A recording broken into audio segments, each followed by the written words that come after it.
చాలా పెద్ద విషయం, చాలా గొప్ప విషయం సార్. ఎందుకంటే మేము ఇండస్ట్రీ గురించి మామూలుగా వినేది మీరు ఇదే బేసిక్గా దట్ ఆ వాతావరణం హాయిగా ఫ్రీగా ఉంటుంది కాబట్టి రూల్స్ లేకుండా ప్రేమలో పడడం ఈజీ, ఎవరినైనా ఇష్టపడడం. అందులో మీ చుట్టూ ఉండేవాళ్ళు అందమైన హీరోయిన్లు అందరూ. సో అది మీరు చాలా ఫోకస్ చేసి మరీ ఇలా ఉండడం అన్నది చాలా పెద్ద విషయం సార్. మీతో పాటు నటించిన హీరోయిన్స్ అందరిలో మోస్ట్ గ్లామరస్ ఎవరని మీరు అనుకున్నారు సార్? గ్లామరస్ అంటే మీకు సరైన జోడి. గ్లామరస్ అంటే శ్రీదేవి అంత గ్లామర్ ఎవరికీ లేదండి. చాలా అందంగా ఉండేవారు కదా సార్. చాలా ఎక్సలెంట్గా ఉండేది. ఆ కళ్ళు, అసలు ఎక్స్ప్రెషన్, ఫేసు, మంచి పర్సనాలిటీ.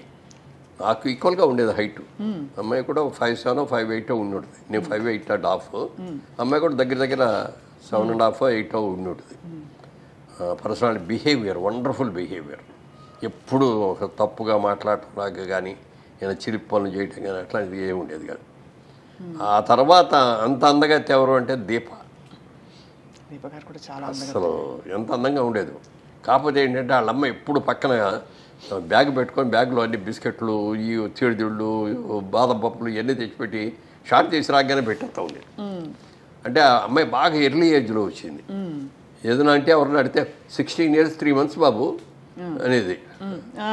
అలా ఏంటి పాపం చిన్నది కదా కష్టపడుతుంది అని చెప్పి ఓ పెట్టేది.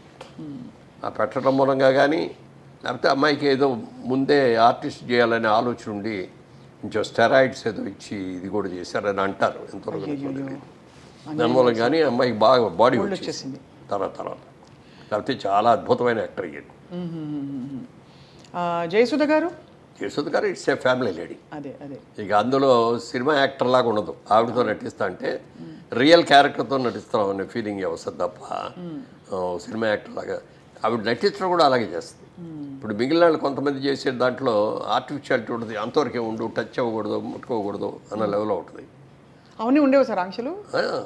అంటే హీరోయిన్లు చెప్పేవారా? అప్పుడు లేదు, అప్పటికి లేదు. కానీ నాగేశ్వరరావు గారు, ఎన్టీ రామారావు గారు చేసే రోజులు ఉండేవి. జమున గారు అయితే ఎప్పుడు చేతులు ఇక్కడి నుంచి కిందే తప్ప పైకి పుట్టుకొచ్చేవారు. ఇట్లా ఈ కూడా పట్టుకొచ్చేవారు. ఓహో, అంత ఇదిగా ఉండేది. అది అవన్నీ లేకపోయినా కూడా ఎంతైనా కొంచెం దూరంగానే ఉండేవారు. ఇట్లా అప్పుడు ఈ ముద్దులు గిద్దులు ఈ గొడవలు ఏమీ లేవు కదా. అవునవునవును. ఎంతవరకు దగ్గర ఉన్నాలో అంతవరకే ఉండేవారు. ఆ క్లోజ్ చేస్తారు. ఈ అమ్మాయి వచ్చేటప్పటికంటే భార్య అంటే భార్యలాగానే ఉండేది. అంత ఇప్పుడు నేను చేసిన సినిమాల్లో కూడా హయ్యెస్ట్ సినిమాలు చేసింది ఆవిడతోటి. మా సినిమా ప్రొడక్షన్లో కూడా ఆవిడ చాలా సినిమాలు చేసింది. Very cooperative artist. అసలు మామూలుగా హీరోయిన్ లాగా గిద్దుకోటాలు ఉండవు. సింపుల్గా మేకప్ వేసుకొని వచ్చేస్తుంది. ఇది మధ్యతరగతి కుటుంబం క్యారెక్టర్ అంటే దానికి తగ్గట్టే హెయిర్ డ్రెస్ దానికే ఉంటుంది. పెద్ద హెయిర్ డ్రెస్ కూడా చేసుకునేది కాదు. మామూలు నేత చీరలు, పట్టు చీరలు లాంటివి ఇట్లాంటివి కట్టుకొని అట్లా న్యాచురల్ యాక్టర్ లాగా ఉండేది అనమాట. సో అలా మరి జయచిత్ర గారితో ఆ రూమర్ వచ్చిన తర్వాత మీరిద్దరూ మాట్లాడుకోవడం జరిగిందా సార్? అయ్యో ఇలా వచ్చేసింది, ఎలా క్లియర్ చేద్దామని. కోర్టుకి వెళ్ళినట్టున్నారు కదా మేడం? నేనే వెళ్ళాను. కోర్టుకి వెళ్ళలేదు. ముందు నోటీస్ ఇచ్చాం వాళ్ళకి, పేపర్ ఆడికి. ఇవ్వగానే పరిగెత్తుకు వచ్చేసి సార్ మా వాడు ఎవడో తప్పుగా ఇచ్చాడు, సారీ అండి క్షమించండి అంటే అది విత్డ్రా చేసుకున్నారు. చేసుకున్న తర్వాత అది జరిగిన 1 నెల రోజులకి అప్పుడు అన్ని సినిమా అక్కడి నుంచి మెడ్రాస్ నుంచి వచ్చేవాళ్ళం కదా. మెడ్రాస్లోనే ఉంది ఇండస్ట్రీ. మార్నింగ్ ఫ్లైట్కి ఇక్కడ షూటింగ్ వస్తున్నాం. దాసరి గారు ఒక షూటింగ్ వస్తున్నారు, నేను ఒక షూటింగ్కి వెళ్తున్నాను, జయచిత్ర గారు ఒక షూటింగ్కి వెళ్తున్నారు. ముగ్గురు ఫస్ట్ మార్నింగ్ ఫ్లైట్లో ఇక్కడికి వచ్చాం. ఆడు మళ్ళీ ఇమ్మీడియట్గా నెక్స్ట్ డే ఆడు పేపర్లో రాశాడు, వాళ్ళ రోజు దాసరి గారి ఆధ్వర్యంలో మురళీమోహన్ గారు జయచిత్ర గారు పెళ్లి చేసుకోవడానికి హైదరాబాద్ వెళ్ళారు. ఎక్కడ కూడా రా బాబు, ఆవిడ ఎప్పుడు నువ్వు అని కూడా పర్లేదు. ఇన్నేళ్లలో నువ్వు అని కూడా అనలేదండి. నా హీరోయిన్స్ ఎవరైతే మీరేనే అంటాను నేను, ఎవరిని కూడా. యశోదరు కూడా నువ్వు అంట, నువ్వు అన్నాను, మీరేనంట. కాకపోతే ఏంటంటే జయసేత్తో క్లోజ్ ఏంటంటే I treat her as my sister. అందుకని బాగా క్లోజ్గా ఉంటాం. అప్పుడప్పుడు నువ్వు అనుకోవచ్చేమో, కానీ మిగిలిన వాళ్ళు ఎవరితో కూడా నువ్వు అనే మాట అన్నాను నేను. చాలా డిస్టర్బింగ్ సార్ ఇవన్నీ. అంటే పబ్లిక్ ఇమేజ్ అందులో కొంచెం మనం అన్నిటికీ ఎఫెక్ట్ అవుతామంటే ఇప్పుడైతే సోషల్ మీడియాలో ఎడపడ రాస్తున్నారు, నోటికి వచ్చినట్టు రాసేస్తారు. దాసరి గారు అద్దాల మేడ సినిమా చేసేటప్పుడు ఓ డైలాగ్ రాశారు. దాంట్లో సినిమా వాళ్ళ మనందరం కూడా అద్దాల మేడల్లో ఉంటాం, మనం చేసిన ప్రతి పని కూడా భూతద్దాల్లో మనం చూస్తూ ఉంటారు వాళ్ళు.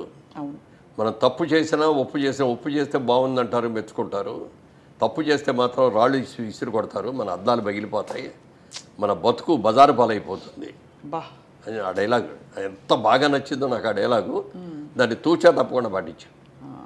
ఎక్కడ కూడా ఎప్పుడన్నా ఏదన్నా మీరు అన్నట్టు ఇందా పార్టీలో ఎక్కడ ఏదైనా చిన్నగా తీసుకున్నా కూడా జనం ఎవరో లేనప్పుడు చూసి తీసుకోవటమే. పబ్లిక్లో ఉన్నప్పుడు సిగరెట్లు తాగటం కానీ ఇది కానీ అది కానీ ఉండేది. సిగరెట్లు కూడా ఏంటంటే నాకు అలవాట్లేదు, కానీ వాయిస్ కొంచెం థిన్గా ఉండేది బిగినింగ్లో, బేస్ అది ఉండేది కాదు. అప్పుడు మ్యూజిక్ డైరెక్టర్ చక్రవర్తి గారే సలహా ఇచ్చాడు, నువ్వు చుట్టలు తాగు రోజు అన్నాడు. ఊళ్ళో ఆయన చుట్టలు కావాలి కాదండి అన్న. అయితే సిగరెట్ తాగానే ఆయనే ఫస్ట్ సిగరెట్ ఇచ్చాడు. సిగరెట్ తాగిన తర్వాత అదొక రోజుకో 10 సిగరెట్లు అని అది లిమిట్ పెట్టుకొని ఆ లిమిట్ దాటకుండా అట్లా కొన్నాళ్ళు చేశాను. మళ్ళీ అయ్యప్ప మాల వేసుకుంటే మళ్ళీ మానేసేవాడిని. మళ్ళీ మాల అది తీసేసిన తర్వాత తాగాడు. ఒక రోజున అనిపించింది, అయ్యప్ప మానేసాం కదా, 30-40 రోజులు మానేసాం, ఎందుకు ఇప్పుడు ఎందుకు కట్టి చేయాలి అని అనుకున్నాను. అంతే మళ్ళీ మానేసాం. అంతే అక్కడి నుంచి అది కూడా బంద్, అంతే కట్. సార్ ఇప్పుడు మీకు కృష్ణ గారు చాలా ఆత్మీయులు. కృష్ణ గారు విజయ నిర్మల్ గారు పెళ్లి చేసుకున్నప్పుడు మీరు సీన్లో ఉన్నారా? అంటే అప్పటికి నేను లేదు. అప్పటికి మీరు లేదు. అప్పుడు నేను ఆర్టిస్ట్ కాదు. ఆర్టిస్ట్ కాదు, కానీ మీకు ఫ్రెండ్గా పరిచయం కదా అంతకుముందు కాలేజ్ నుంచి. మీరు ముక్కులు వేలేసుకున్నారు, అయ్యో ఇలా చేశారేంటి అని కొంచెం వచ్చింది ఆ ఫీలింగ్. అంటే బికాజ్ భార్య అంటే he is a very good family man. అదే అమ్మాయి కూడా చాలా సంసారపక్షంగా ఉంటుంది, ఆవిడ కూడా చాలా మంచిది. కృష్ణ గారి భార్య, పిల్లలు ఇంతమంది ఉండగా ఈ టైంలో ఏ అబ్బాయి చేసుకుంటారు ఏంటి అని అనిపించింది. కానీ మీరేమి ఇంటర్ఫియర్ అయ్యేవారు కదా, ఎందుకంటే చాలా మంది విషయాలు. పెద్ద హీరో అయిపోయాడు, మనం వెళ్ళి నువ్వు ఇది చేసేది బాగాలేదని మనం చెప్పలేదు. మనకి అందరికి జనానికి తెలిసేటప్పుడు పెళ్లి చేసేసుకున్నారు. అవును అవును, పెళ్లి రాజబాబు చేసుకున్న గారు తర్వాతే చేశారంటారు. తెలిసింది. అదే అవును, చాలా ధైర్యం సార్. కానీ సక్సెస్ఫుల్గా నడిపించి ఇద్దరు, అంటే ఆవిడ కూడా అది మాత్రం దండగా.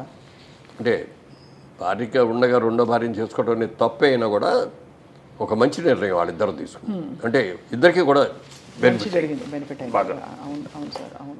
ఆవిడ కూడా ఒక మంచి హస్బెండ్ని చేసుకొని ఆవిడ కెరియర్ బ్రహ్మాండంగా గ్రో అయింది, డైరెక్టర్గా హీరోయిన్గా గ్రో అయింది. డైరెక్టర్ అవ్వాలని నువ్వు ఈయనే ఎంకరేజ్ చేశాడు, కృష్ణ గారే ఎంకరేజ్ చేశాడు, నువ్వు సినిమాలు తీయి, నువ్వు పనికొస్తావు, నువ్వు సినిమా తీయగలవు అని చెప్పి చేశాడు. మరి వాళ్ళ గిన్నీస్ బుక్ ఆఫ్ వరల్డ్ రికార్డులో ఒక మహిళా దర్శిలాగా ఆవిడని దాన్ని ఎవరు బీట్అవుట్ చేయలేరు కానీ. కరెక్ట్ సార్, అదే అదే అనిపిస్తుంది. అట్లా కృష్ణ గారు బాగా ఎంకరేజ్ చేశారు. అలాగే ఆవిడ కూడా కృష్ణ గారిని ఎప్పుడు ఏం కావాలో ఆయనకి అన్నీ కూడా చాలా జాగ్రత్తలు చూసుకోవటం. ఆయన చనిపోయే ముందు కూడా ఆయన కావలసిన జాగ్రత్తలు ఫ్యామిలీ అందరికీ ఏమేమి చెప్పాలో అన్నీ కూడా చెప్పాడు. అంత బాగా గొప్ప అదే అనిపిస్తుంది సార్. ఒక్కోసారి అంటే చిన్న జీవితం, ప్రేమ కలిగితే అంటే ఎందుకు చేసుకోకూడదు అనే భావన కలగడం, అంతే కదా సార్. అవును. సో బట్ ఎనీవే సార్, మీరు మీ పందాలో వెళ్తూ మీరు ఒక వ్యాపారవేత్తగా, యాక్టర్గా, నిర్మాతగా కూడా మారారు 100 చిత్రాల తర్వాత. దానికి కారణం ఏంటి సార్? అదే బిజినెస్ ఫీలింగ్ మనసులో ఉండబట్టే నేను వచ్చిన తర్వాత మెడ్రాస్లో సినిమాలు చేయటం, మనకి ఏంటి సినిమాలు చేస్తాం, ఇంకేంటిది, మనం బిజినెస్ మర్చిపోకూడదు కదా, మన మెయిన్ ఇది కదా అని అనుకుని అప్పుడు బిజినెస్ ఏం చేద్దాం అనుకున్నప్పుడు సినిమాలు మనమే తీస్తే బెటర్ కదా, మనమే సినిమాలు తీస్తే మనం మంచి క్యారెక్టర్లు చేసుకోవచ్చు, బాగుంటుంది అనేది ఒకటి.